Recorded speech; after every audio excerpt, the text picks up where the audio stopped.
अस्सलाम वालेकुम वरहमतुल्लाहि वबरकातुहू।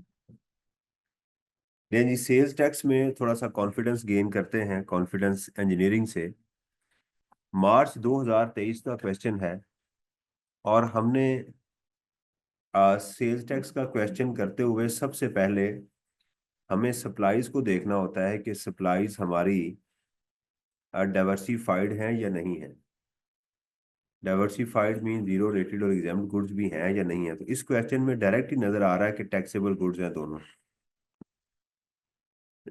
स्टूडेंट ये कहता है कि सर ये जो अनरजिस्टर्ड को सप्लाई होती है ये इसको डाइवर्सिफाई नहीं करती। तो मैं आंसर इसमें हूँ, आप सप्लाई रजिस्टर्ड पर्सन को कर दें, अनरजिस्टर्ड पर्सन को कर दें, किसी शख्स को भी आप कर दें, ड्राइंग्स ले आएं, एम्प्लॉयज़ को दे दें, तो वो टैक्सेबल गुड्स टैक्सेबल ही रहेगी, उससे कोई फर्क।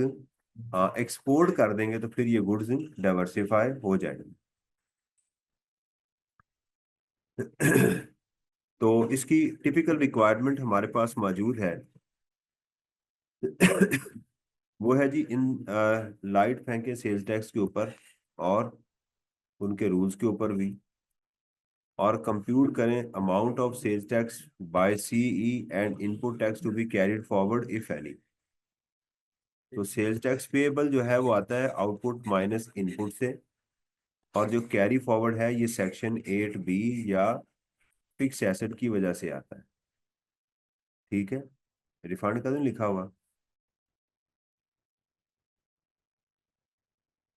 मुझे ये वाहद क्वेश्चन मुझे नजर आ रहा है जिसमें रिफंड नहीं लिखा, वरना लिखता है पेएबल और रिफंडेबल। बहरहाल उसने लिखता नहीं है, कंफर्म हो गया यही से कि जीरो रेटेड इसमें नहीं। Show all relevant exemption exclusion and disallowances. नीचे कहता है जी state the reason for your treatment of all exemption exclusion and disallowances while computing सीज tax liability in part A. कहता है जिस चीज को आप इग्नोर करें फिर मुझे अलग पे आपने उसकी वजह बतानी है कि आपने इग्नोर क्यों किया है, ये वजह भी आप मुझे देंगे। सही है जी, थ्योरी भी आ। और नहीं, थ्योरी का ये मैं इसको क्वेश्चन नहीं कहता। थ्योरी का क्वेश्चन कुछ यूं होता है कि जी आप रिकॉर्ड के ऊपर बात करें, डेबिट क्रेडिट नोट कब इशू किया जाता है, वो इंडिपेंडेंट है, ये इसी का हिस्सा है। एक थ्योरी ही कह सकते हैं, लेकिन उसने कहा जो ट्रीटमेंट कर रहे हैं इससे मुराद ये है कि उसने जो ऊपर चीजें दी हैं वो मल्टीपल दी हैं।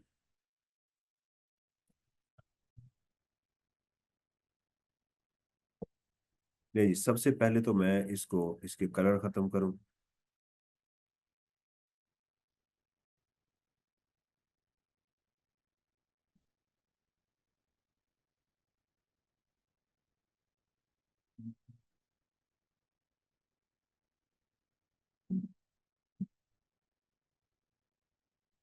ये हो गया, सही है। Confidence Engineering, a sole proprietorship, is registered under the Sales Tax Act 1990. C is engaged in the business of manufacturing and supply to auto। पहली बार डिस्ट्रीब्यूटर नहीं है, अगर डिस्ट्रीब्यूटर होता तो इसके ऊपर 90% का रूल अप्लाई नहीं होना। हमारा मंथ है जी फेब का, ये इंपॉर्टेंट है ये इंफॉर्मेशन हमारे लिए, क्योंकि हमने इसके पीछे 6 माह बाज़ या 180 दिन की कैलकुलेशन करना होती। 180 डेज की कैलकुलेशन की जाती है पेमेंट्स के लिए कि कहीं को क्रेडिटर्स की पेमेंट तो नहीं अनड्यू पड़ी हुई, उसका देखा जाता है। परचेजेस हैं from the taxable goods from purchases registered person, ये हमारे लिए है, और अनरजिस्टर्ड ये पड़ी हुई है। तो इसके ऊपर हम क्या करेंगे, पार्ट बी के अंदर इसके ऊपर कमेंट करना होगा कि मैंने इसको क्यों इग्नोर करना। बस इसका यही जवाब है कि purchases from unregistered person, right, are not, we do not pay to the tax to the unregistered person. ठीक है, तो वो हमारा इनपुट नहीं होता। आगे कहता है जी additional taxable goods from registered person. Taxable goods from registered person क्या है, किसकी बात कर रहा है, फ्रॉम, इसकी बात कर रहा है। Include wires and cables of 6 million which were use in repair of machinery से 6 million की, राइट। अब इस पे इनपुट तो मिल सकता है, इस पे इनपुट, लेकिन इसके ऊपर 90% 8 सेक्शन 8 भी अप्लाई नहीं होता, क्योंकि आपकी वायर्स वगैरह जो है ये जो पार्ट ऑफ आपके फिक्स एसेट का हिस्सा बन जाती। ठीक है, तो इसलिए हम इसमें से क्या कर देंगे, ये 6 मिलियन को माइनस करेंगे, इनपुट जरूर लेंगे लेकिन बाद में 90% का रूल अप्लाई करने के बाद लेंगे। ये पॉइंट इसलिए इंपॉर्टेंट है कि यहाँ पर हम लिख सकते हैं कि ये हमारा फिक्स एसेट का हिस्सा है। Taxable goods from unregistered person include goods 14 million purchase from a cottage industry. इसका कोई ट्रीटमेंट नहीं होगा, इसके ऊपर हम एग्जाम में कमेंट करते हैं कि भी जब हमने खरीदी ही अनरजिस्टर्ड पर्सन से है, तो वो कॉटेज इंडस्ट्री हो या ना हो उससे क्या फर्क पड़ता है। ठीक है। टैक्सेबल गुड्स टू सप्लाई की बात कर रहा है, रजिस्टर्ड पर्सन इंक्लूड। अब यहां से आपको डाइवर्सिफिकेशन मिल सकती है कि कहीं ये गुड्स डाइवर्सिफाई तो नहीं है। Right. Auto parts of 5 million which were supplied free of cost in exchange of defective parts covered under warranty। Warranty के अंदर अगर आप सप्लाई करते हैं तो वो सप्लाई की डेफिनेशन से निकल जाती है, जबकि उसने सप्लाई की डेफिनेशन में डाला हुआ है। तो लिहाजा जब हम अपना आउटपुट कैलकुलेट करेंगे तो उसमें से ये 5 मिलियन को क्या कर देंगे, माइनस कर देंगे, क्योंकि इसके ऊपर दोबारा टैक्स नहीं देते। इन गुड्स के ऊपर इनपुट मिल जाता है आपको लेकिन आउटपुट कैलकुलेट नहीं होता। ये इसका तरीकेकार होता है। ठीक है जी। Auto parts of 4 million which were withdrawn by the owner for his personal use. ठीक है, इसका भी वही तरीकेकार है कि ऑटो, अच्छा ऑटो पार्ट का मैन्युफैक्चरर है ना, ऑटो पार्ट का मैन्युफैक्चरर रॉ मटेरियल आया तो इसने ऑटो पार्ट बना दिए, तो लिहाजा ये हमारी सप्लाई की डेफिनेशन में है, तो लिहाजा इसका कोई ट्रीटमेंट नहीं होगा। तो हम इसके कमेंट में लिख देंगे कि चीजें बनाई और खुद यूज कर ली। तो ऐसे ही है जैसे रजिस्टर्ड पर्सन को सप्लाई दी है। तो लेकिन कमेंट में लिख देंगे the goods manufactured goods withdrawn comes under the definition of supply. Right. And it is included in the supply, so it is ignored. यानी इसको सेल में होना चाहिए था और है। ये जस्ट एक इंफॉर्मेशन है, ये जस्ट एक, देखें, एक बंदा उसको ठंड लग रही है, ठीक है, और मेरे पास जैकेट है एक्स्ट्रा, तो मुझे वो कहता है मुझे ठंड लग रही है, तो मुझे क्या मांग रहा है मेरे से, जैकेट। मैंने उसको जैकेट दे दी। एक बंदा जिसने जैकेट पहनी हुई है और वो कहता है यार बड़ी ठंड है, तो मैंने कहा मैं क्या करूँ, ठंड में जैकेट पहनी हुई है ना, उसको मैं, यानी वो सिर्फ मुझे इन्फॉर्म कर रहा है। एक में मेरे से रिक्वेस्ट कर रहा है और एक में मुझे, ये जस्ट इंफॉर्मेशन है। ये वाली लाइन जस्ट क्या है, वो दे रहा था कि क्या इसको निकालना है या नहीं निकालना। देखिए पहली जो चीज थी उसने मुझे ये इन्फॉर्मेशन नहीं थी, ये ट्रीटमेंट था। उसने कहा कुछ चीजें वारंटी में दी हैं, उसने उसको भी सेल में डाल दिया हुआ है, उसको भी सेल में डाल दिया हुआ है, जबकि लॉ कहता है कि ये तुम्हारी सेल नहीं है, तो हमने उसको निकाल दिया। ये उसने कहा सेल में डाला हुआ है, हमने कहा ठीक डाला हुआ है, आपने ऊपर लिखा हुआ है इंक्लूडेड, हमने कहा सही किया हुआ है। उसने, अगर ये इंक्लूडेड का वर्ड ना होता, एडिशनल इंफॉर्मेशन कहीं पड़ी होती, तो इसको फिर मैं सेल में ऐड कर देता कि ये उस डेटा का हिस्सा नहीं है, इसको वहां होना चाहिए। तो जो चीज जहां होनी चाहिए उसको वहां पहुंचाना है आपने। ओके।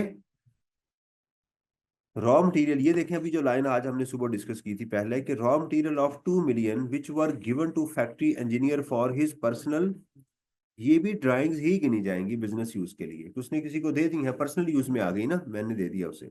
बिजनेस यूज भी सप्लाई की डेफिनेशन में आता है, लेकिन चूंकि आप इसके एंड कंज्यूमर बन गए हैं, क्या बन गए इसके एंड कंज्यूमर, यानी जो चीज लाई आपने बनाई नहीं बल्कि एज इट इज ले गए, तो इसका जो ट्रीटमेंट होना चाहिए वो ये होना चाहिए कि इसको हमारे इनपुट में से भी माइनस हो जाना चाहिए और आउटपुट में से भी माइनस हो जाना चाहिए। यानी एक चीज खरीदी और मैंने खुद इस्तेमाल कर ली, तो ना ये इनपुट होती है ना ये आउटपुट होती। राइट, इसका डबल ट्रीटमेंट होगा।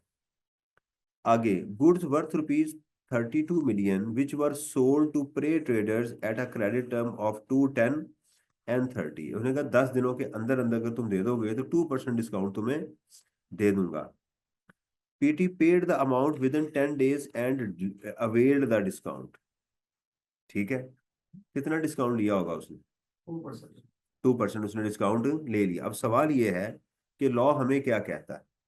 लॉ कहता है कि डिस्काउंट नॉर्मल हो और इनवाइस पे मेंशन हो। ठीक है, अब आपके ऊपर डिपेंड करता है कि आप इसको कैसे लेते हैं। आप क्या इसको एक क्वेश्चन में इग्नोर करना चाहते हैं, तो आप इसको जाके नीचे कमेंट में लिख दें कि it is assume that this term was mention on the invoice, invoice पे मेंशन थी और उसने अवेल भी कर ली और ये नॉर्मल भी है, तो फिर इस पॉइंट को इग्नोर कर दें। अगर आप ये कहते हैं कि जी मैं इसको अज्यूम कर रहा हूँ कि ये उनके दरमियान में टर्म्स एंड कंडीशन थी, इनवाइस पे मेंशन नहीं थी, इनवाइस 32 मिलियन की ही इशू की गई है, इनवाइस है 32, तो फिर आपको क्या करें, इसका जो डिस्काउंट है 32 मिलियन का वो सेल में ऐड कर दें और कमेंट ना दें। समझ आ गई? अगर तो कमेंट देना है तो कमेंट दे के इग्नोर कर दें कि ये ठीक है, ये नॉर्मल भी है और इनवाइस पे भी मेंशन है, लिहाजा मैं इसको इग्नोर, फिर आप इसको कमेंट में लिख दें और क्वेश्चन में इग्नोर कर। ओके, तो ये हमारी होगी आउटपुट का ट्रीटमेंट। वो जो हमारी सप्लाई थी, supplies to taxable registered person, 220 million की एडजस्टमेंट उसने हमें बता दी।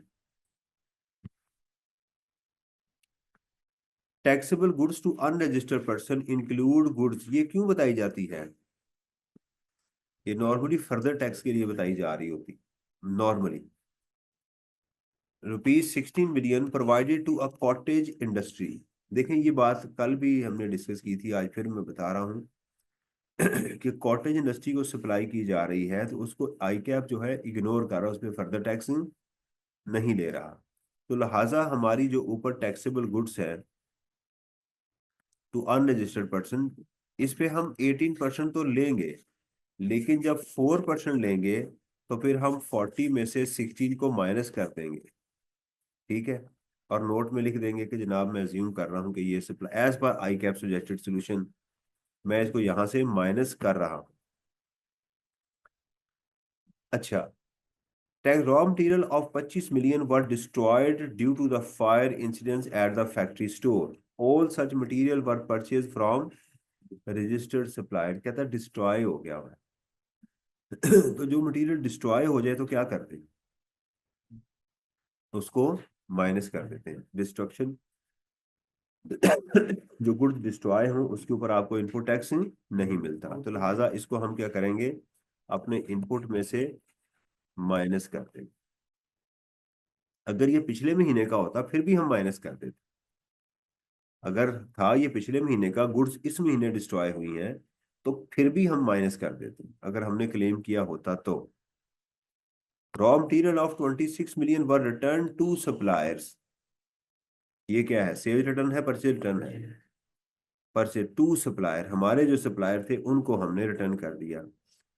तो ये the material were purchased in November X2, ये हमारी, मेरा ख्याल कि ये खाला साहब ने खुद लिखा हुआ है, पेपर में नहीं था ये। ठीक है, तो ये या मैंने लिखा हुआ था, कुछ ऐसा मैंने काम किया होगा।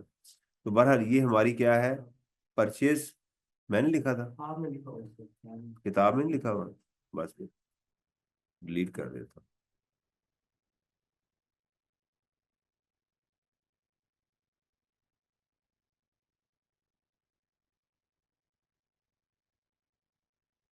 जी। तो ये कहता मटेरियल परचेज किया था हमने नवंबर में, तो ठीक है, आप इसको 180 डेज के अंदर अंदर डेबिट क्रेडिट नोट इशू कर सकते हैं। तो क्या बनता है डेबिट क्रेडिट नोट या नहीं? हाँ जी, ये कह रहे हैं कि बुक में लिखा हुआ है परचेज रिटर्न, नहीं लिखा हुआ, नहीं लिखा, वही मैं कह रहा हूँ कि एग्जामिनर इतना सीधा नहीं कि लिख दे ये बात। वो तो बच्चे का यही तो नॉलेज टेस्ट करता है कि इसको अंग्रेजी की क्या समझ आ रही है। जी, तो क्या ये बन सकता है या नहीं इसका, 180 डेज का डेबिट क्रेडिट नोट जो है? दूसरा एक बेसिक रूल आपको बताऊं, अगर डिपार्टमेंट को नुकसान हो रहा हो तो 180 दिन बनते हैं, अगर नुकसान ना हो रहा तो फिर नहीं 180 दिन बनते। ये बेसिक रूल है डेबिट क्रेडिट नोट का। क्या कहा मैंने? देखें, ये अपनी इनपुट को कम कर रहा है ना। अगर आप इनपुट को कम करें तो डिपार्टमेंट को फायदा हो रहा है, नुकसान? डिपार्टमेंट को फायदा हो रहा है। तो यहाँ 180 डेज का रूल नहीं अप्लाई होता। सही है। लेकिन अगर आप आउटपुट को कम कर रहे हैं डेबिट क्रेडिट नोट के थ्रू, तो वहां 180 डेज का रूल अप्लाई होता है। अच्छा, ये चीजें मैंने पढ़ाई हुई हैं, लेकिन चूंकि अब आप कॉन्शियस हैं क्योंकि एग्जाम सर पे है, तो इसलिए आपको ज्यादा समझ आ रही है और आप पढ़ भी चुके हुए हैं। इसको कहते हैं री इन्फोर्समेंट होना। A sales tax invoice of 8 million dated 15/7 was erroneously not declared in the sales tax return for the month of July and onward. तमाम किस महीने में? फेब में। तो जुलाई है ना, 7, इसको निकाल दें, इससे आगे 6 महीने चले।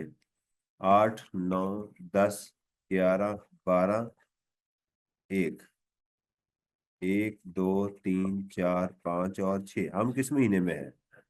फरवरी में। तो क्या ये हमारी परचेज में शामिल है? नहीं है ना, सिर्फ इंफॉर्मेशन है। तो क्या इसका ट्रीटमेंट होना चाहिए? नहीं। तो हम क्या करेंगे, इसका एग्जाम में कमेंट कर देंगे।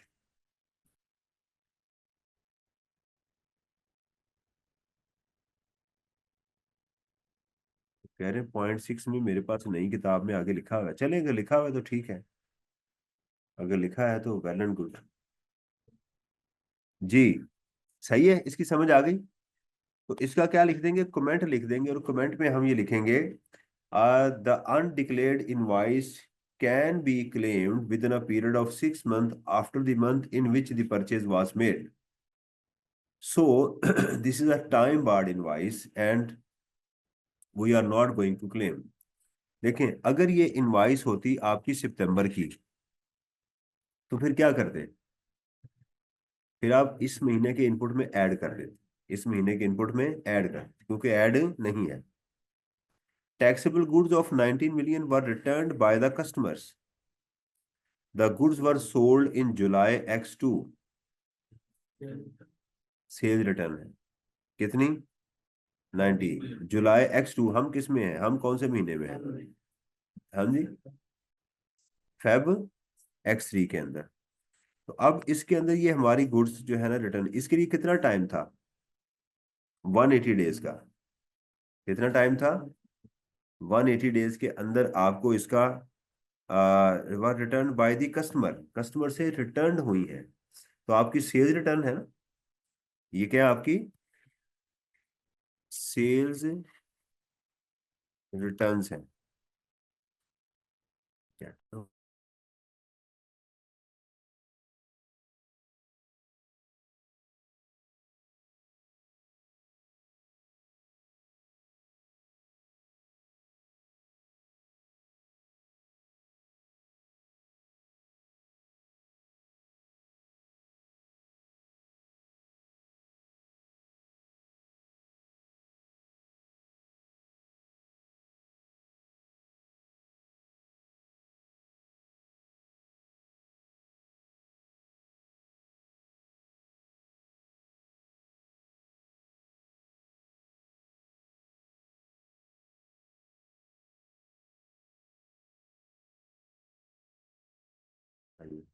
जी, तो सेल्स अगर आप अपनी सेल्स को माइनस कर रहे हैं तो टाइम कितना होना चाहिए? 1।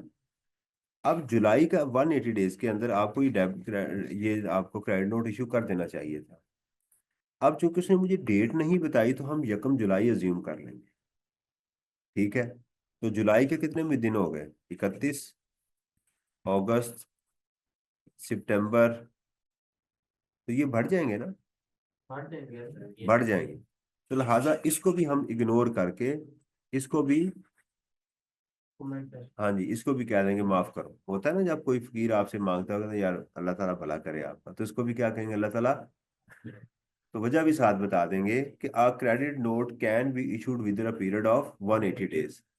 सो this invoice is time barred and return is not allowed. और इसमें रिटर्न अलाउ नहीं है। Electricity bill of 1.2 million was paid in cash. ये जस्ट इंफॉर्मेशन है, क्योंकि बिजली का बिल, सुई गैस का बिल, गवर्नमेंट चार्जेस आप कैश में पे कर सकते हैं। वैसे कितनी लिमिट लिमिट है? 50,000। इनकम टैक्स वाली नहीं ले आनी इधर। तो इसको भी कमेंट कर देंगे, माफ करो, लिख देंगे yes, electricity bill can be paid in cash. अच्छा, अगर यहाँ ये लाइन लिखी होती, electricity bill of 1.2 million still outstanding, क्या होता? Still outstanding. अच्छा, अब ये सवाल है कि यहाँ ये भी पैदा हुआ कि इसका करना क्या है। नहीं, इसको इग्नोर नहीं करेंगे लालू, ये तो हमारी इनपुट है, ऊपर ऐड भी नहीं है। गुमराह कर रहे हो मुझे भाई, ये ऊपर जो दिया हुआ है, ऊपर हमें उसने एक्सपेंस, ऊपर सिर्फ परचेजेस दी गई हैं ये वाली, ये देखें, उसमें बिजली का बिल तो नहीं है। तो लिहाजा इस क्वेश्चन में ये हमारा इनपुट बनेगा। यस, ये इनपुट में जाएगा, इसको कमेंट में नहीं लिखेंगे। सेल्स टैक्स ब्रॉड फॉरवर्ड ये कहाँ जाता है? सबसे पहले इसको लिख लिया करें, फ्रॉम द लास्ट मंथ। इसका मंथ के साथ कोई ताल्लुक है ब्रॉड फॉरवर्ड का? नहीं है। All the figures are exclusive of sales tax, assume that proper debit note were issues, ये चीज है। सही है। अब पूरे सवाल में एग्जेम्प्ट का और जीरो रेटेड का कहीं चक्कर नहीं आया। अपॉर्चुनिटी होगी नहीं। इसका भी तरीकेकार यही है कि आप सबसे पहले सवाल में इनपुट की कैलकुलेशन ही करें। सबसे पहले क्वेश्चन में क्या करें? इनपुट की कैलकुलेशन कर लें, और आउटपुट बाद में माइनस कर सकते हैं। इसका सोल्यूशन देखते हैं।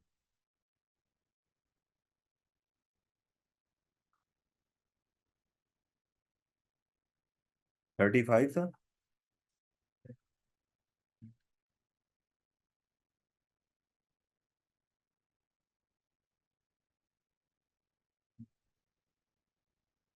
नहीं आ रहा।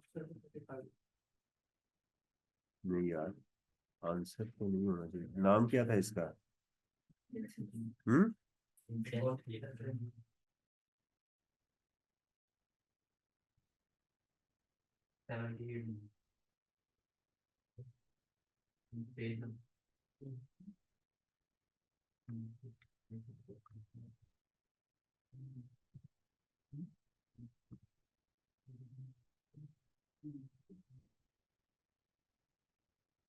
अच्छा, मेरा ख्याल है कि आप टाइम ना वेस्ट करें, बल्कि करते जाएं साथ साथ, कि नहीं?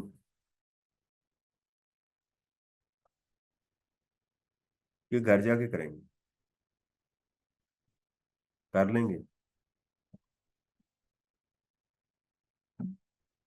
अच्छा, आप अपनी बुक्स को जरा प्लीज देखते जाएं, फिर मैं इसको देखता हूँ।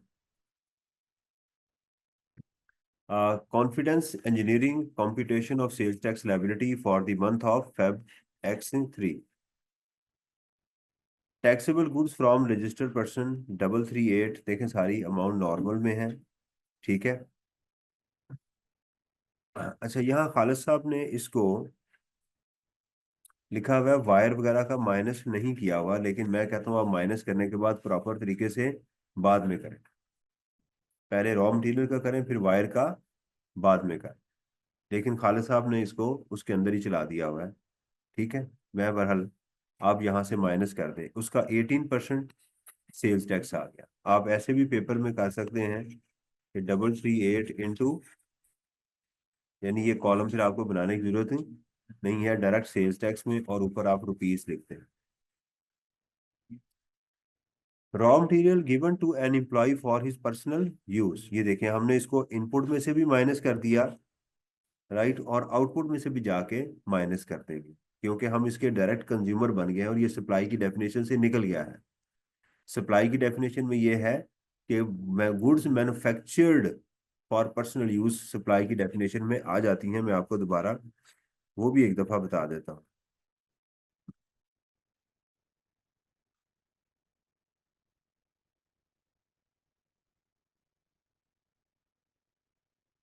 ये देखिएगा।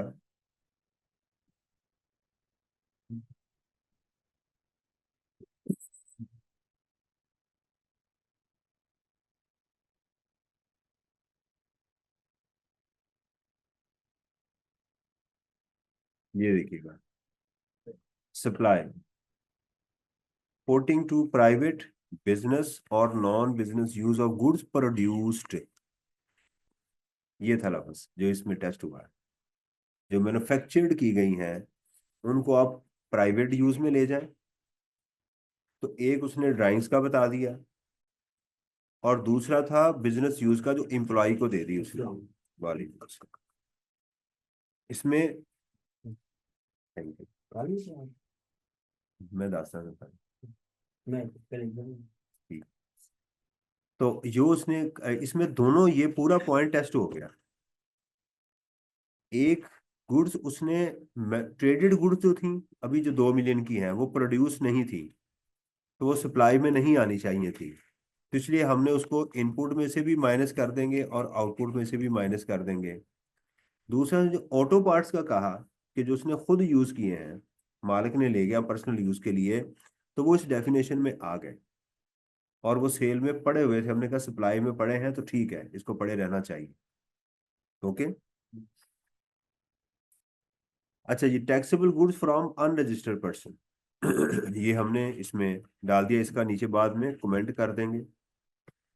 Raw material destroyed due to fire, नहीं आप इसको माइनस करें इसमें से, आप इसमें से माइनस करें। खालिद साहब ने हाई कोर्ट का दिया, वाई कैप किसी सोल्यूशन में इसको नहीं ले रहा। आप गुड्स डिस्ट्रॉयड को क्या कर दें, माइनस कर दें।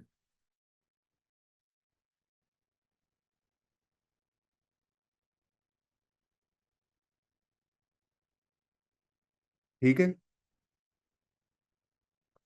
Raw material return to suppliers, हमने इनपुट को कम कर रहे हैं ना, तो इसके लिए टाइम की कोई जरूरत नहीं। ठीक है, परचेजेज रिटर्न है ना ये।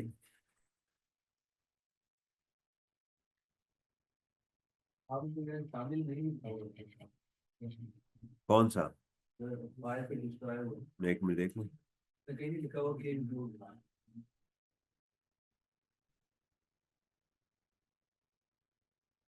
वो कह रहे हैं कि ये जो है उसने कहा है कि raw material which were given to factory engineer for his personal use, इसका क्या पूछ रहे हैं।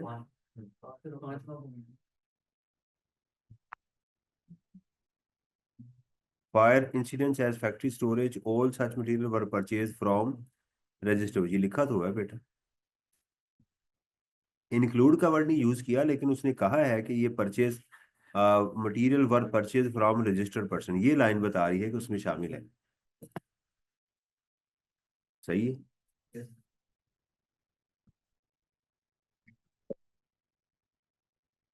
जी। तो मैंने कहा कि इसको आप कर दें, ये परचेज रिटर्न है हमारी, ये हो गई। ओके, दूसरी चीज क्या थी, input tax on electricity bill, वो भी हमने क्लेम कर लिया। ठीक है, ब्रॉड फॉरवर्ड सेल्स टैक्स भी आ गया, ये टोटल इनपुट टैक्स आ गया। क्या हो गया आपको।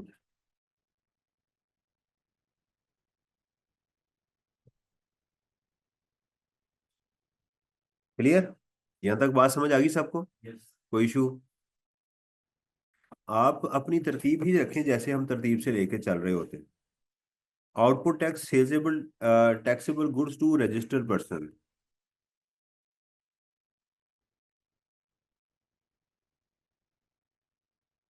ये ना फाइल कंपैटिबल मोड में चली गई है।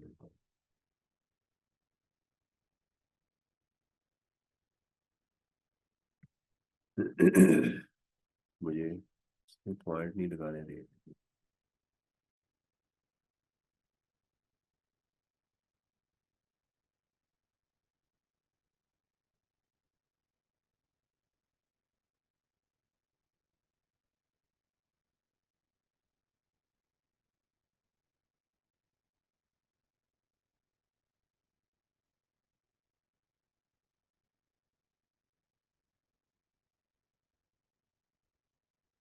जी,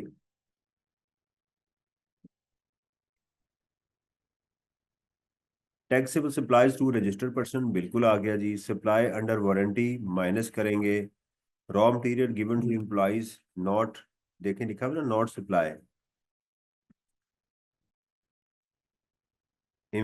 early payment discount given on the time of sale, there it is not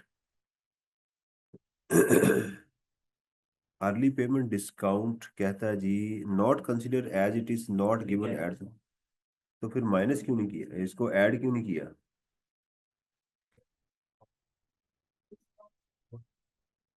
नहीं होना चाहिए ना, यानी लिखा हुआ है अर्ली पेमेंट डिस्काउंट जो है,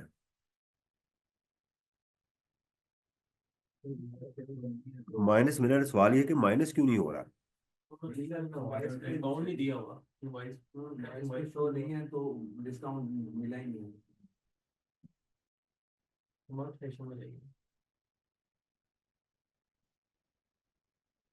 32 मिलियन की एक इनवाइस है और उसने सप्लायर ने पेमेंट कर दी हमें, तो ये 32 मिलियन की ग्रॉस ले रहे हैं ना, तो डिस्काउंट को डिसअलाउ कर रहे हैं, डिस्काउंट को डिसअलाउ कर रहे हैं ना, समझ आ रही है?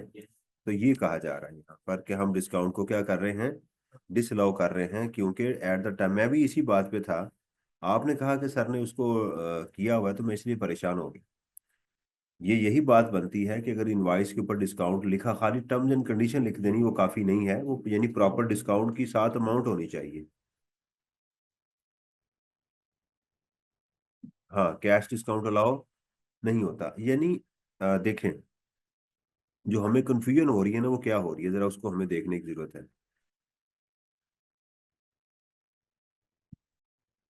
कंफ्यूजन हमें ये हो रही थी इस बात की कि इसमें 32 मिलियन की गुड्स शामिल है, इनवाइस पे भी 32 मिलियन ही लिखा हुआ था, लेकिन उसने पेमेंट जो की है ना, वो 2% डिस्काउंट के बाद की है, तो सवाल ये था कि मैं कौन सी वैल्यू लूँ, 32 मिलियन या डिस्काउंटेड वैल्यू लूँ? 32 मिलियन ही लेनी चाहिए, क्योंकि कैश डिस्काउंट अलाउ नहीं होता। तो इसलिए हमने इसको क्या किया कि 32 मिलियन शामिल है वो ठीक है, तो इसलिए हमने इसको क्या कर दिया, इग्नोर कर दिया। सही है।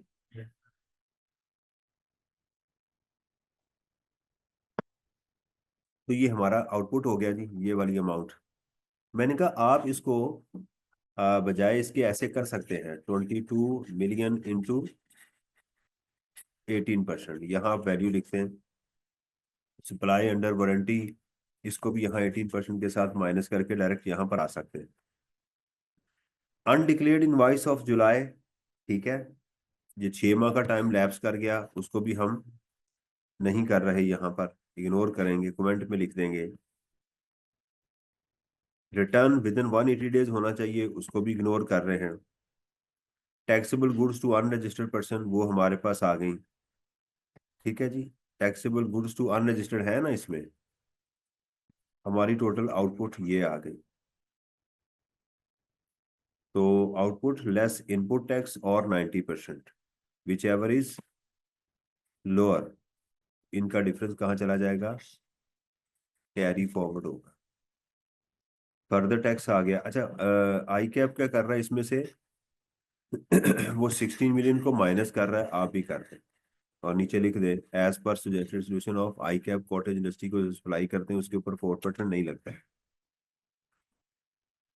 ठीक है, और सेल्स टैक्स से कैरी फॉरवर्ड आ गया। आपने अपने पैटर्न को वैसे ही रखना है जैसे मैंने आपको बताया कि आप वर्किंग बंद करें, आपका वही फॉर्मेट होगा, output tax minus input tax, right, और 90%, राइट, फिर आप इसमें से करेंगे लेस, वो जो तारे हैं उनका आपने अलग से माइनस करना है, फिर ये कैरी फॉरवर्ड की फिगर हो सकता है डिफरेंट आ जाए, वो जो तारे हैं ना केबल वगैरह,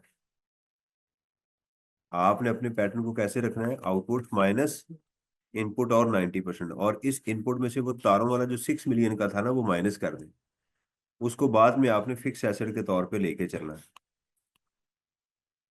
तो समझ आ रही है कि बस यस यस करी जा रहे हो, ठीक है, आप उसमें करें, फिर यहाँ पर आप ऐड करें फर्दर टैक्स 4%,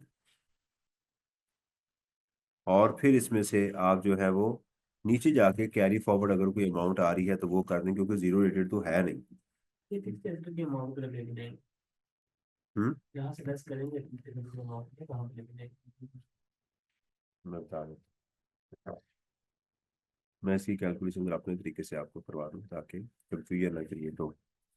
ये क्वेश्चन है जी हमारा, क्वेश्चन 3-5 ऐसे ही है। मैं मैं कैलकुलेशन नहीं करता, डायरेक्ट फिगर एग्जाम से उठा लेता हूँ। पहले मैं लिखता हूं आउटपुट टैक्स, ठीक है। तो सप्लाई टू रजिस्टर्ड पर्सन्स, पूरी कैलकुलेशन नहीं कर रहा मैं, सिर्फ फिगर क्वेश्चन से सॉल्यूशन से उठा रहा हूँ।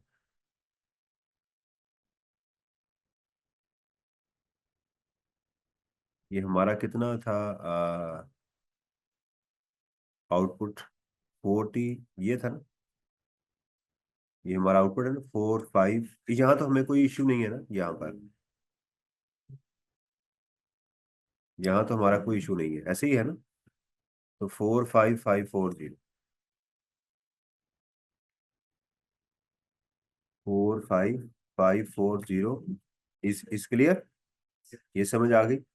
ये आउटपुट टैक्स, ये नहीं समझे कि आपने पूरी एग्जाम में वर्किंग की है। आप इसमें से आप लेस करते हैं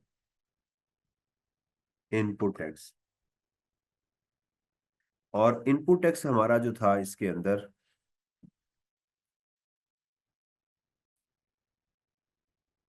ये था 83 मिलियन का, ऐसे ही है, ठीक है। मैं कह रहा हूं कि इसमें केबल जो है ना, तार, ये जो कहाँ गई, 6 मिलियन की, वो लेस कर दें, ठीक है। कंफ्यूजन तो नहीं क्रिएट हो रही मैं क्या कर रहा हूँ, मैं सिर्फ बताने लगा हूँ कि मुझे इसमें,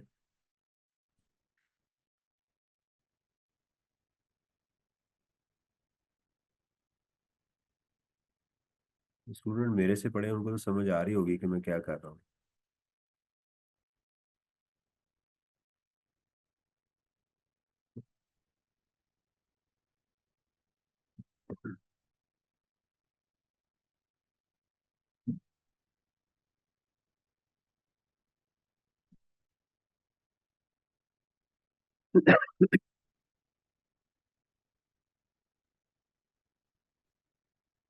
हमारा टोटल जो input as per book solution आ रहा है, वो आ रहा है 83,160, ठीक है ना। टैक्स एज पर, ऐसे नहीं पेपर में लिखना, वैसे बता रहा हूँ, 83,016,000, सही है ना। मैं कहता हूँ इसको इधर ही लिख देते हैं, 83,016,000, और इनसे हम कहते थे less input tax on cables and wires used in fixed assets, ठीक है। वो कितनी थी, 6 मिलियन की, इंटू 0.18। तो मेरा जो इनपुट हो जाएगा, मुझे लेना चाहिए मेरे मुताबिक वो ये होना चाहिए, लिखेंगे, और 90%। ये रॉ मटेरियल स्क्वायर माइनस 2.5, हाँ जी, रॉ मटेरियल हाँ, स्क्वायर उसको भी माइनस, उसको भी कर देते हैं, रॉ डिस्ट्रॉयड, वो कितना था, 2.5 मिलियन इंटू 18%, वो भी माइनस कर देते हैं।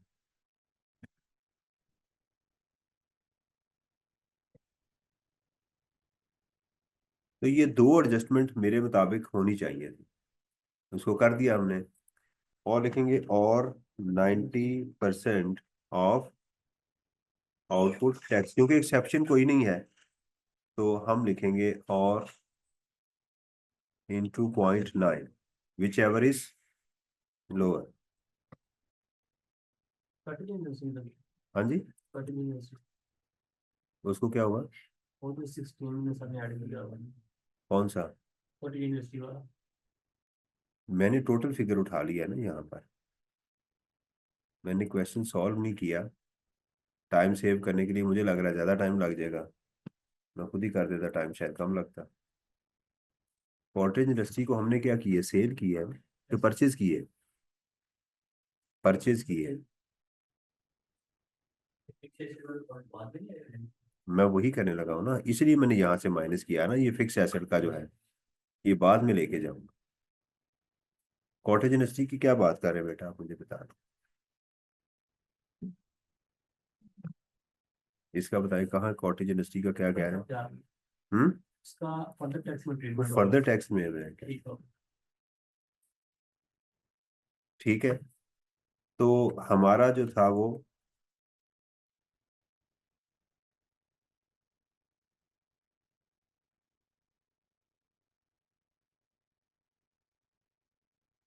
ब्रॉड फॉरवर्ड बस सारा एडजस्ट हो गया ना इसमें। अब इसमें से मैं कहता हूं कि आप लेस करें sales tax on fixed asset, वो जो ऊपर नहीं है, वो जो आपको नजर आ रहा है ये वाली फिगर जो आपने रॉ मटेरियल में पड़ी हुई थी, ये है। इसमें फिर जाके आप ऐड करें further tax at the rate of 4%, 40 million minus, ये भी मेरी मैं कहता हूँ कि एडजस्टमेंट है ना। यस सर ठीक हो। तो इसको हम करेंगे +0.04 ऑफ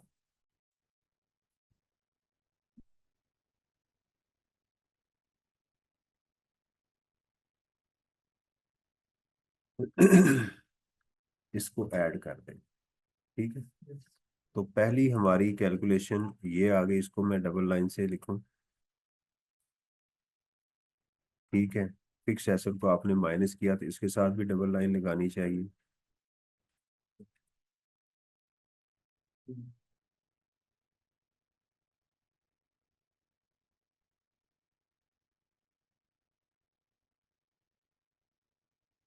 पेपर ठीक है, और नीचे लिखेंगे सेल्स टैक्स कैरीड फॉरवर्ड, वो आपका इसका और इसका डिफरेंस ये आ जाए। ठीक है, यानी मेरा और खालिद साहब का जो सोल्यूशन है उसके अंदर आउटपुट सेम है, आउटपुट में हमने कोई एडजस्टमेंट नहीं डाली, ऐसे ही है।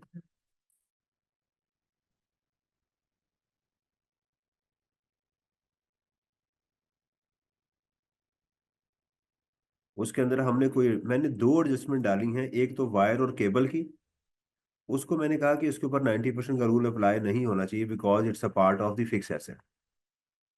ठीक है, दूसरा ये है कि जो रॉ मटेरियल डिस्ट्रॉय हुआ है उसके ऊपर हमें इनपुट क्लेम नहीं करना चाहिए। ठीक है, वो भी मैंने माइनस कर दिया। उसके बाद इसके ऊपर हमने 90% का रूल लगाया, इसके साथ विच एवरेज लोअर हमने क्लेम कर लिया। खालिद साहब ने इसके अंदर इसको रहने दिया, मैंने बाद में ले आया, इसलिए मेरा और खालिद साहब का कैरी फॉरवर्ड का भी फर्क आ गया। तो उसके बाद मैंने लेस किया, मेरा वही पैटर्न है, output less input tax. Brought forward इसमें है कोई नहीं कि था, ये शायद ऐड कर दिया गया उसमें। और 90% less fix asset add further tax. यहाँ पर भी मेरा खालिद साहब के साथ, क्योंकि मैं आई कैप को फॉलो कर रहा हूँ, खालिद साहब का ट्रीटमेंट ठीक है, मैं आपको पहले बता दूं, गलत नहीं है वो ट्रीटमेंट, एज पर लॉ ठीक है। तो लेकिन कॉटेज इंडस्ट्री का हमने यहाँ से क्या किया कि अगर आप कॉटेज इंडस्ट्री को सप्लाई करेंगे तो वहाँ फर्दर टैक्स ना लें, तो वो हमने माइनस, तो यहाँ भी मेरा और खालिद साहब का फर्क आ गया। ठीक है, तो वो हमने ऐड किया, बाकी कैरी फॉरवर्ड ये हो गया। आपने इस लड़ाई में नहीं पढ़ना, ये बड़ों की लड़ाई है, आपने इस लड़ाई में नहीं पढ़ना। समझ आ गई है। मेरा एक दोस्त है, तो उनके खानदान की यही रीत है, बड़े आपस में जितना मर्जी लड़े, वो आपस में बैठ के गपशप, बड़े मिलते नहीं है आपस में, और वो अपनी तस्वीरें शेयर कर रहा होता है, जनाब आज बारबेक्यू कर रहे हैं कजन बैठ के, ये हो रहा वो हो रहा है। तो मैंने कहा यार, तुम तो गांव में एक दूसरे से बुलाते नहीं हो, तुम्हारे बड़े तो किसी शादी में आते जाते नहीं है। कहता हम जाते आते हैं। उन्होंने हमें मना किया, मैंने कहा जी आपने ये लड़ाई अपने तक नहीं लेकर जानी, हैं पढ़े लिखे हैं गांव के लेकिन हैं सारे। वो कहते हैं ये हमारी लड़ाई है आपस में, आपका इसके साथ कोई लेना देना नहीं। आप, ये नहीं अच्छी बात है ना कि ये लड़ाई आगे नहीं जानी चाहिए, अगली नस्लों तक ट्रांसफर, तो बड़ी गप्पे लगाते हैं। तो ये है कि ये जो लड़ाई है ना कंसल्टेंट्स की, कि भी इसमें होना चाहिए, डिफरेंस ऑफ ओपिनियन है, आप इस लड़ाई में ना कूदें। और अगर कोई स्टूडेंट आपका दोस्त इसमें कूदना चाह रहा है तो उसको कहेंगे ठीक है यार, तुम्हें समझ आ गई ये बात की, यस करो। अच्छा, अब जरा देखिएगा मेरा स्टाइल कि मैं क्वेश्चन को करता कैसे था। अब आपकी मुश्किल मिजाजी देख लें, कितने स्टूडेंट जो है वो ऑफलाइन हो चुके हुए हैं। ये बड़ा मुश्किल होता है, किसी बात पे टिके रहना, बैठे रहना और उसको लेके चलना, मुश्किल मिजाजी के साथ काम करना इतना आसान नहीं है। देखें, इजराइल ने मुसलमानों को तबाह करने के लिए बड़ा अरसा बर्दाश्त किया, राइट। काफर भी कहलवाए, गालियां भी खाई, सब कुछ चुप करके बैठे, अपना काम करते रहे, करते रहे, करते रहे। आज उन्होंने सर उठाया, मुश्किल मिजाजी का उनको ये तो सब्र मिला है। अपने बच्चों को पढ़ाते हैं, लिखाते हैं, रोड सेंस बताते हैं, खाना कैसे खाना है, रोड पे कैसे चलना है, कैसे काम करने हैं। तो ये वो भी इंसान ही है ना। उनकी कोई आपकी ये तो नहीं कहते जी मेरी मशीन लोहे की है, उनकी जो है ना वो स्टील या स्टील की बनी हुई है। अल्लाह ताला ने उनको डिफरेंट बनाया, वो हमारे जैसे ही है। लेकिन हमने आसान रास्ता चूज किया, उन्होंने मुश्किल रास्ता चूज किया। और मेहनत मुश्किल रास्ते में ही है, जो कामयाबी है वो मुश्किल रास्ते पे है, आसान रास्ते पे कामयाबी नहीं है। सही है। इस सवाल में हमने क्या सीखा? कॉन्फिडेंस। कॉन्फिडेंस उसने लूज किया हमारा। इसके अंदर एक तो डाइवर्सिफिकेशन नहीं थी, लेकिन एडजस्टमेंट थी। वारंटी को उसने टेस्ट किया, सप्लाई की डेफिनेशन को उसने टेस्ट किया, डिस वैल्यू ऑफ सप्लाई को उसने टेस्ट किया, डिस्काउंट को उसने टेस्ट किया, हमारे बेसिक डेबिट क्रेडिट रूल्स को उसने टेस्ट किया, और जो ब्रॉड फॉरवर्ड इनवाइसेस थी उसको उसने टेस्ट किया, 90% के रूल को उसने टेस्ट किया, फिक्स एसेट को उसने टेस्ट किया इस क्वेश्चन के अंदर। समझ आ रही? सप्लाई टू अनरजिस्टर्ड को उसने टेस्ट किया, वारंटी को उसने देख लिया कि इसका क्या ट्रीटमेंट होगा। तो यानी एक अच्छा क्वेश्चन था जहां पर कि वो अपोर्शनमेंट नहीं है। वो स्टूडेंट जो समझते हैं कि हर क्वेश्चन में मैंने आंखें बंद करके वर्किंग वन करनी फिर वर्किंग टू करनी है, यहाँ पर भी अगर आप वर्किंग वन करेंगे सवाल में कोई फर्क नहीं आएगा, लेकिन इसमें वर्किंग फिर टू नहीं बनेगी। आप वर्किंग वन बनाएं, नॉर्मल इनपुट पूरा कैलकुलेट करें, एंड तक फिक्स एसेट का अलग कर लें, उसका अलग कर लें, उसके बाद आउटपुट माइनस इनपुट, ठीक है, उसको लेके चलें। ब्रॉड फॉरवर्ड बेशक वर्किंग वन में ना लेके जाएं, वर्किंग वन में ब्रॉड फॉरवर्ड जैसे आपकी तरतीब है वैसे ही रहने दें।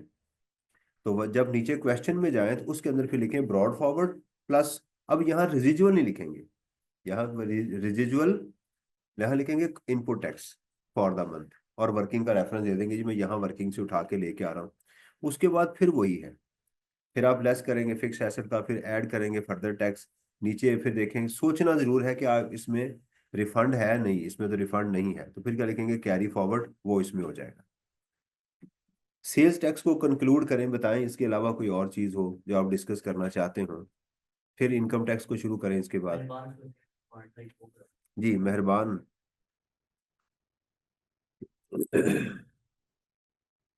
ये मदारी होते थे ना, वो कहते थे मेहरबान कदरदान तवज्जो फरमाए। आपने हम तो रिच के तमाशे देखते थे, घरों में बंदर आते थे गलियों मोहल्लों में। आप तो खुद बंदर रिच बने हुए हैं। दुनिया बड़ी बदल गई है, दुनिया जो है वो बहुत बदल गई है।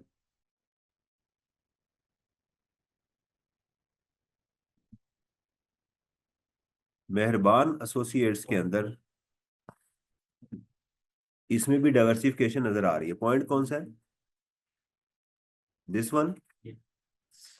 अच्छा जी, taxable goods supply to unregistered person include goods worth 32 lakh, 3,20,000, which were sold to a distributor who did not provide his CNIC और NTN। ये लॉ में लिखा हुआ है कि इसकी डिटेल आप प्रोवाइड करेंगे। एक डिस्ट्रीब्यूटर को आपने चीजें बेची हैं, taxable goods to unregistered person, तो हमें इसके ऊपर 32 लाख के ऊपर 18% प्लस 4% लेना था। एग्री? इसमें लाजमी लिया होगा। एक मिनट, मुझे पता है जो आप बात करने जा रहे हैं, हो सकता है मैं ही गलत हूँ। आज बड़े हो गए हैं ना, बाप बच्चों को कहता है तुम बड़े हो गए मुझे मशवरे देते हो। These goods were purchased from a registered supplier for 275 during August। ये है जो खरीदी थी। तो अगर अनरजिस्टर्ड को बेच दी हैं हमने, this which were sold to distributor did not provide he CNIC, तो ये जो इनपुट है इसको पहली बात है कि इसको डिसअलाउ कर देना चाहिए। सही, ऐसे ही है। मेरे ख्याल में इसका यही था कि इसको यहाँ से माइनस कर देना चाहिए, लेकिन क्या ये अनरजिस्टर्ड ही था डिस्ट्रीब्यूटर? सवाल ये है, विच अनरजिस्टर्ड ही है, ऐसे ही है। चले अब इसका सॉल्यूशन देखते हैं। क्वेश्चन है जी हमारा मेहरबान का 32। अब मुझे उसमें बताइएगा सर ये मसला बना था।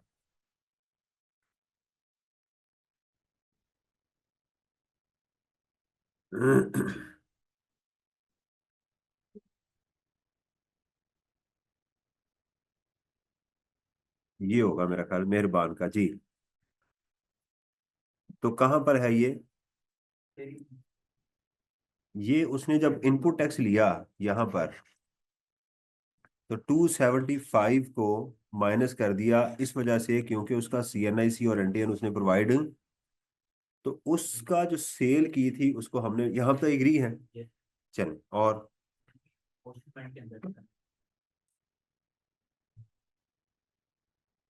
ये वाला सर पॉइंट देखिए, ये 3 लाख और 20 यहाँ से माइनस कर दिया, हमने आउटपुट के अंदर नहीं लिया जो सेल। नहीं, ये डब्ल्यू ये गलती है, ये गलती है, ये डिफरेंस ऑफ ओपिनियन, ये गलती है। क्योंकि हमें या तो दो तरीके थे, या तो यहीं से माइनस ना करते, मेरा ख्याल है कि इसको हमें यहां से माइनस नहीं करना चाहिए, या नहीं ये ठीक है, यहां से नहीं होना चाहिए, डबलिंग हो गई ना। क्यों डबलिंग इसलिए हुई है क्योंकि ये जो मौजूद है ना हमारा इनपुट 997970, इसके अंदर ये वाली अमाउंट निकल चुकी हुई है। सही है। उसके बाद नीचे देखिएगा, हाँ ये अपोर्शनमेंट के टाइम पे, हाँ अब मैं बता रहा हूँ आपको, अपोर्शनमेंट के टाइम के ऊपर हमने अगर इसको सेल को यहां से सेल वैल्यू को नहीं निकालेंगे, तो उसका ट्रीटमेंट ये होगा कि ये जो हमारी इनपुट है ना जो नीचे आ रही है वो इसको भी एलोकेट हो जाएगी। इनका सवाल सुनिएगा कि दोबारा मैं आपको बताता हूँ कि हमने सेल की है डिस्ट्रीब्यूटर को 3,20,000 रुपए की। वो चीजें जो हमने हैं वो हमारी जो बाय की थी वो 270 की थी। ठीक है। अब लॉ ये कहता है कि भाई ये जो तो इसका जो इनपुट है मैं तुम्हें डिसअलाउ कर दूंगा, ऐसे ही है। अब ये सेल कहाँ पड़ी हुई है? टैक्सेबल गुड्स के अंदर। कहाँ पड़ी हुई है? टैक्सेबल गुड्स के अंदर पड़ी हुई है, सही है। जब ये टैक्सेबल गुड्स के अंदर मौजूद है, अगर मैंने इसको टैक्सेबल गुड्स के अंदर रहने दिया, तो ये वाला जो मेरा इनपुट है उसकी वो इसके अगेंस्ट भी डिस्ट्रीब्यूट हो जाना था, मेरा इनपुट बन जाना था, जबकि लॉ ने मना किया था। सही है। तो इसलिए अपोर्शनमेंट के टाइम पे मैंने इसको निकाल दिया ताकि इसकी वजह से मेरा ये इनपुट जो है वो मुनासिब रहे। एक बात। लेकिन अगर आप नीचे आउटपुट में जाएंगे, तो आउटपुट में कौन सी फिगर उठाई है सर ने?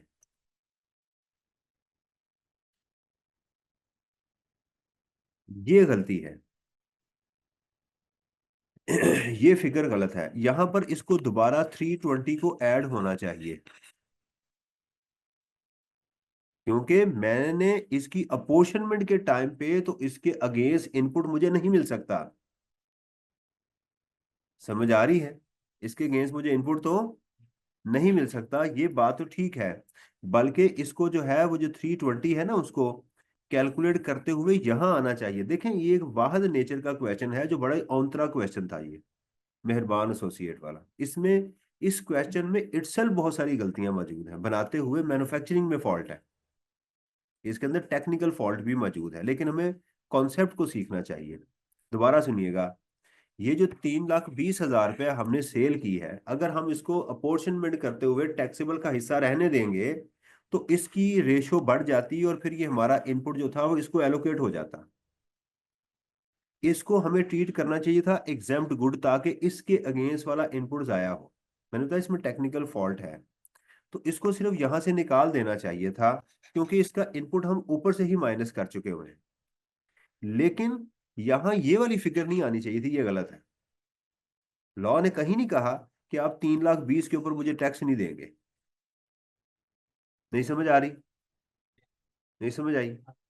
भाई आपने अनडिस्ट्रीब्यूटर को सेल कर दी है, उसका इनपुट जाया हो गया ना। उसको अपोर्शनमेंट से भी हमने निकाल दिया, भी इसके ऊपर आपको इनपुट नहीं। लेकिन लॉ ने ये नहीं कहा कि इसके अगेंस्ट आपने टैक्स भी मुझे नहीं देना। आपके जितना भी डिफॉल्ट हो टैक्स वो आपसे लेता है, सियाना है वो। आप कहते हैं जी मैंने चीजें जो है मेरे पास इनवॉइस नहीं है, तो कहता तुम्हें इनपुट नहीं मिलेगा। आप कहते हैं मैंने सेल की है, मेरे पास इनवॉइस नहीं है, कहता नो इशू, मुझे इससे कोई मसला, टैक्स आ रहा है ना। आप कहते हैं जी मैंने क्या की है, सेल्स रिटर्न हुई है, कहता कितना वक्त हुआ, कहती 180 दिन हो गए हैं, ज्यादा हो गए हैं, कहता निकाल दो, सेल को कम ना करो। आप कहते हैं मैंने परचेज रिटर्न हुई है, मेरा इनपुट कम हो रहा है, कहता कोई बात, कितना टाइम हुआ, कहता जी 600 दिन हो गए हैं, कोई बात, करो इनपुट कम, इनपुट मुझे दो ज्यादा। तो यहां पर ये एक गलती है कि ऊपर ये मिस्टेक है, ये वाली, इसको यहां रहना चाहिए था। समझ आ रही है? ऊपर से ठीक माइनस हुई, बाकी दोनों ट्रीटमेंट से मैं एग्री करता हूँ, ये गलत है। और फिर यहां पर जब आपने उसका फर्दर टैक्स कैलकुलेट किया, ये कितना है, एक मिनट ठहरिएगा, अब देखिएगा, आप जरा ध्यान करें, अब आपको समझ आएगी। इसके अंदर वो कितनी अमाउंट है, 3 लाख, वो इसमें शामिल है ना। तो आप फर्दर टैक्स ले रहे नहीं ले रहे, सिर्फ आपने यहां से रिटेल गुड्स निकाली है ना, क्योंकि उसके ऊपर फर्दर टैक्स नहीं लगता, यहां ले रहे हैं ना। तो ऊपर से भी 18% भी आना चाहिए था इसका, 18% भी आना चाहिए था। Very good, thank you. समझ आई है? क्लियर? जी। तो अभी तक जो हमने अल्हम्दुलिल्लाह इसमें चीजें सीखी हैं, और टेम्परामेंट के साथ इंशाल्लाह ताला अगर आप इस लेवल पे चीजें कर चुके हुए हैं ना, तो ये क्वेश्चन हो जाएगा आपसे। आखिरी चीज है जो अभी तक पेपर में नहीं आई, वैसे मैं आपको जनरली बता दूं, सेल्स टैक्स से काफी ज्यादा बोर ना हो जाए आप, कि वो है कि अगर प्रॉफिट एंड लॉस अकाउंट आपको गिवन हो और कहा जाए सेल्स टैक्स लायबिलिटी कैलकुलेट करें, तो घबराना नहीं है, परेशान नहीं होना। आपको वैसे सेल्स टैक्स कैसे गिवन होता है, सेल्स का एक value, sales to registered person, sales to unregistered person, ऐसे ही है ना, एक्सपोर्ट। तो उसमें सेल की नीचे इंफॉर्मेशन प्रोवाइड कर देगा, जो ऊपर सेल आपको नजर आ रही है 50 लाख की, उसकी डिटेल ये है, तो सेल की फिगर आ गई। यहां पर आपको एक परचेजेज लग देता है ना, उस सूरत में क्या होगा, वो कॉस्ट ऑफ सेल में गिवन होगी, तो वहां से आप परचेजेज उठा लें, सैलरी को नहीं लेंगे, डिप्रिसिएशन को भी नहीं लेंगे, बिजली का बिल निकाल लें, नीचे उसने इंफॉर्मेशन दी होगी। अगर प्रॉफिट एंड लॉस अकाउंट पूरा बना के देगा, तो नीचे उसने आपको फिर सेल की इंफॉर्मेशन प्रोवाइड की होगी, भी सेल में ये है, आप सेल को अलग कर लें। यानी अल्टीमेटली आपने अपने डेटा पे फिर आना है।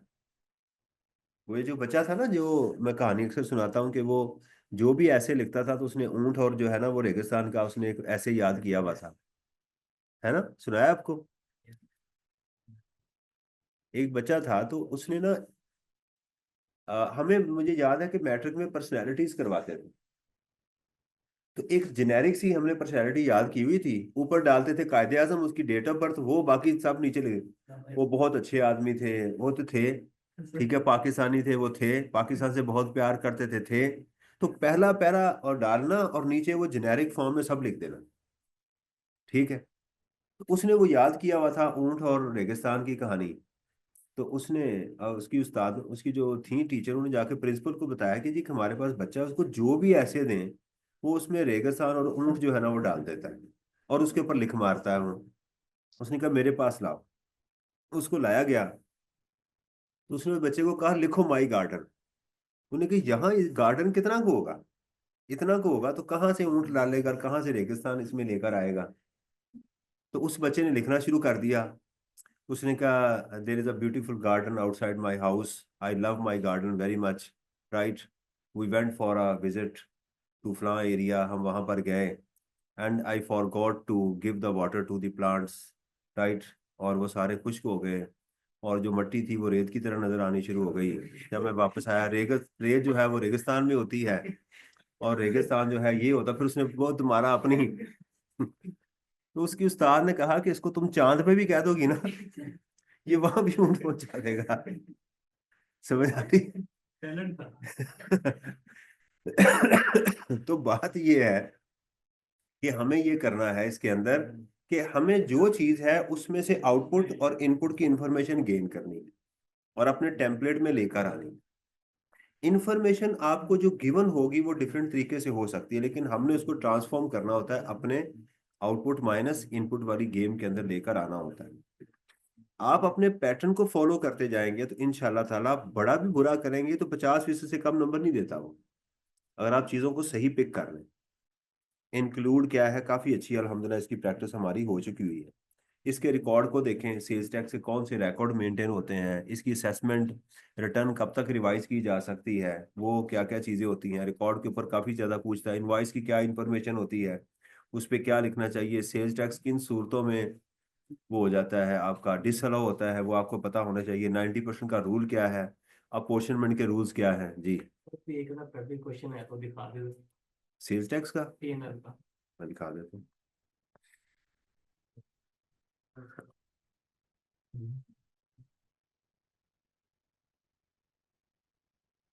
मेरे ख्याल उन्होंने भी यही सवाल किया है।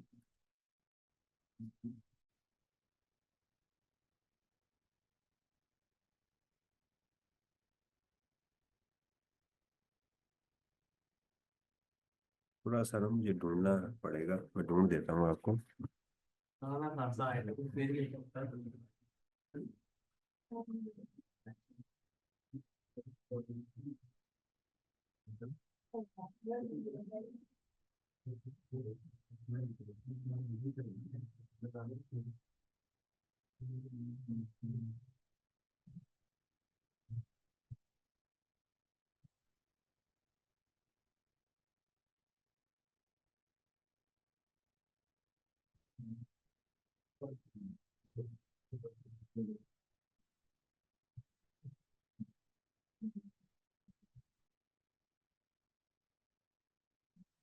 मेरे शायद दूसरे लैपटॉप में हो, मैंने ना ये क्वेश्चन बनाया हुआ है, पेपर में नहीं कभी आया हुआ, मैं इसलिए जो है वो यहाँ पर नहीं कर रहा।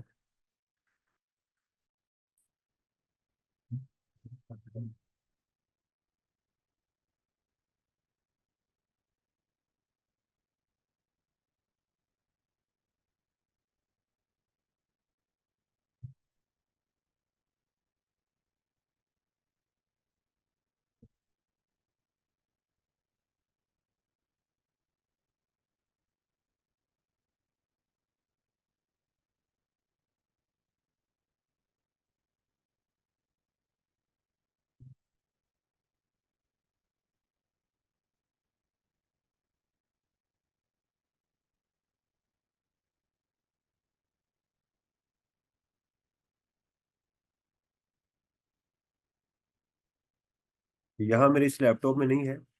एक क्वेश्चन मैंने बनाया हुआ था सेल्स टैक्स का। कर ले जब लोग तो पीछे कर दी बस देखना ही उसमें कर हाँ ठीक है, इसको जो है ना हम इसको,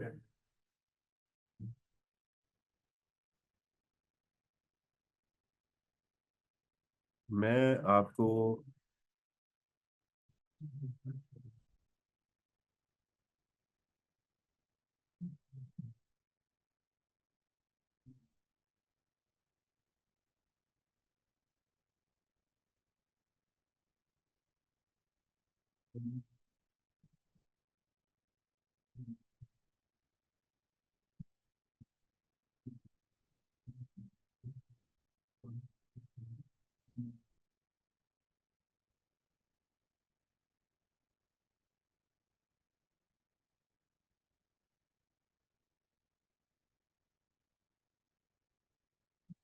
ये देखें ना मिसाल के तौर के ऊपर यही क्वेश्चन हो, प्लीज, यही अगर क्वेश्चन हो और एग्जामिनर आपको यहाँ सेल के नीचे इंफॉर्मेशन प्रोवाइड कर दे कि इस सेल के अंदर टैक्सेबल गुड्स इतनी है, एग्जाम्ड गुड्स इतनी है, एक्सपोर्ट इतनी है, तो आपको सेल्स की आउटपुट की इंफॉर्मेशन मिल गई, वो आपको सारी उसके बाद कॉस्ट ऑफ सेल में आपको ओपनिंग क्लोजिंग स्टॉक और परचेजेस की नीचे इन्फॉर्मेशन बता देगा। तो आपने ओपनिंग और क्लोजिंग स्टॉक को इग्नोर करना है और परचेजेस ले लेनी है। उस परचेजेस के अंदर फिर आपको बता सकता है कि इसके अंदर इतनी रजिस्टर्ड से है, इतनी अनरजिस्टर्ड से है, उसी तरह उसकी एडजस्टमेंट आप डाल दें। एडमन और सेलिंग एक्सपेंसेस के अंदर आपको बताएगा बिजली का बिल इतना है, सुई गैस का इतना है, और जो है वो सैलरी इतनी है, डिप्रिसिएशन इतनी है। तो आप उसमें से सिर्फ क्या निकालोगे? सैलरी के ऊपर सेल्स टैक्स नहीं है, डिप्रिसिएशन पे सेल्स टैक्स नहीं है, राइट, रिपेयर एंड मेंटेनेंस के ऊपर भी सेल्स टैक्स नॉर्मली नहीं होता। तो आप उसमें से अपने एक्सपेंसेस वो निकाल लेंगे जिन पे सेल्स टैक्स होता है। मैंने कहा कि पेपर में कभी आया नहीं है, लेकिन हम प्रैक्टिकली तो प्रॉफिट एंड लॉस अकाउंट से ही इन्फॉर्मेशन उठाते हैं ना। तो कभी ऐसी दे देगा तो उससे परेशान। जैसे ये अदर इनकम है, इसका आपके सेल्स टैक्स के साथ क्या लेना देना है? इसको आप इग्नोर करेंगे। ये जो फाइनेंशियल चार्जेस हैं, इसका भी आपकी सेल्स टैक्स के साथ नहीं है, अदर चार्जेस का भी नहीं है आपके साथ। तो आपको तो कहाँ से इंफॉर्मेशन उठानी है? ये वाली, इसमें से भी आपको परचेजेस चाहिए कॉस्ट ऑफ सेल में, और इसके अंदर भी आपको बिजली का बिल, सुई गैस का बिल, इस तरह की चीजें चाहिए जो यहाँ पर मौजूद है। तो यानी ऐसे शक्ल डेटा की चेंज हो सकती है। अल्टीमेटली आपने क्या करना है? ऊंट और रेगिस्तान वाली कहानी पे ही हाँ जाना है। जाना आपने फिर वही है। देखें, जब पेपर में बैठ जाए ना, तो फिर वो लड़ाई वाला माहौल होता है। उस वक्त फिर ये नहीं होता कि आप क्या होना, फिर वो होना ही होना, फिर हमने आपने उसको करना है। पेपर में बैठ के ये नहीं सोचा जा सकता कि जी अब इसका क्या होगा। पेपर में किसी ने कहा जी वो शेयर कर दें।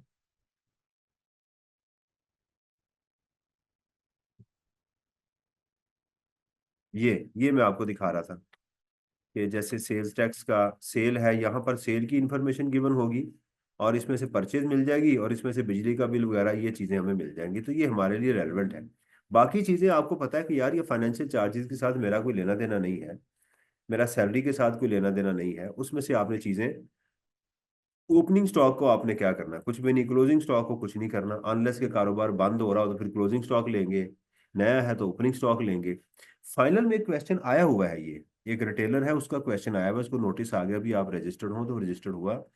अगर ऐसी चीज आ जाए कि भी उसने, इस साल उसकी पहली रजिस्ट्रेशन है और उसके पास ये क्लोजिंग स्टॉक में चीजें पड़ी हुई हैं, और उस ये इतने दिन की, फिर उनको परचेजेस में डाल दें। देखे ना, आपको कहे कि जी इसका पहला महीना है, इसके अंदर 9 मिलियन की उसके पास अनसोल्ड गुड्स थी at the time of registration. तो साथ वो डेट बता देगा कि ये इस इतनी फलान डेट की परचेज है, इतनी फलान डेट की इंपोर्ट है। तो उसमें 30 दिन की परचेज उठा के परचेज में डाल दें, और 90 दिन की इंपोर्ट परचेज में डाल दें, तो आपकी ओपनिंग सेल, ओपनिंग स्टॉक क्या बन जाएगा? परचेज सिर्फ उस सूरत में बनेगा अगर आपकी नई रजिस्ट्रेशन है तो, अदरवाइज आप ओपनिंग क्लोजिंग स्टॉक को क्या करेंगे? इग्नोर करें। तो अल्लाह के घर में उम्मीद है कि इंशाल्लाह इससे बाहर वो चीज़ें नहीं आए। ठीक है ना? तो देखें, कॉन्फिडेंस को बूस्ट अप इस लेवल पे होना चाहिए। जी,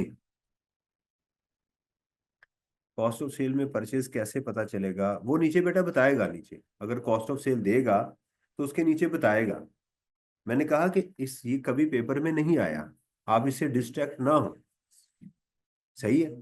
मैं कोशिश करूंगा मेरे पास वो जो क्वेश्चन है आपके साथ शेयर कर दूं, उससे परे इस टाइम पे नई, मैं सिर्फ आइडिया दे रहा हूं, नई चीज करने का टाइम नहीं है। इस वक्त नई चीज करने का टाइम नहीं है। इस वक्त आपने वो चीजें जो की हैं उसको लेके चलना है। जैसे कोई कॉन्सेप्ट मिसिंग है, किसी बच्चे ने पूछा 90% का, उसको बता दिया। यार ये रूल इंपॉर्टेंट है, ये नहीं सर ने कहा था जो कुछ कर लिया बस इससे आगे नहीं करना। भाई जो चीज इंपॉर्टेंट छोड़ी हुई है मैंने वो तो नहीं कहा। ये तो पागलपना है ना। क्या ख्याल है? देखे ना, एक बच्चे को मैंने कहा बेटा पेपर नहीं छोड़ना, करके आना है। वो सारे गलत कर ही जा रहा है वो। कह रहा सर आपने कहा था पेपर पूरा करके आना, पास हो जाएगा। मैं पेपर पूरा करके आया।